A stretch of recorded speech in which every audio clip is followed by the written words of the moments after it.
सम्मानित साथियों,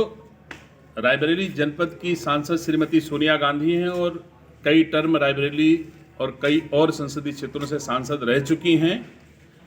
उन्होंने रायबरेली की जनता को गुमराह करने के लिए एक पत्र जारी किया है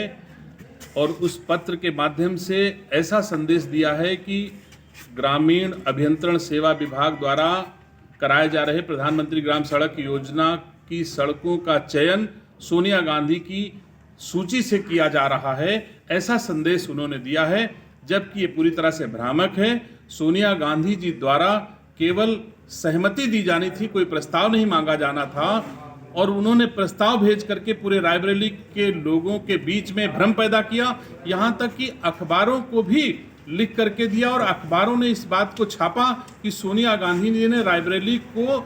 52 सड़कों की सौगात दी है, 370 किलोमीटर सड़कों की सौगात दी है। ये पूरी तरह से भ्रामक है, पूरी तरह से असत्य है। सोनिया गांधी जी जैसी नेता से ऐसी अपेक्षा नहीं की जाती। रायबरेली के लोग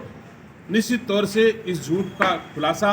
चाहते थे और मैंने इस बात का खुलासा किया कि सोनिया गांधी के द्वारा जो सड़कों का चयन किया गया है, जो प्रस्ताव भेजा गया है, उन सड़कों पर ऑलरेडी काम पूरा हो चुका है। और आज सोनिया गांधी कह रही हैं कि मैं इन सड़कों का प्रस्ताव भेज रही हूं, तो निश्चित तौर से इतने बड़े पद पर बैठे हुए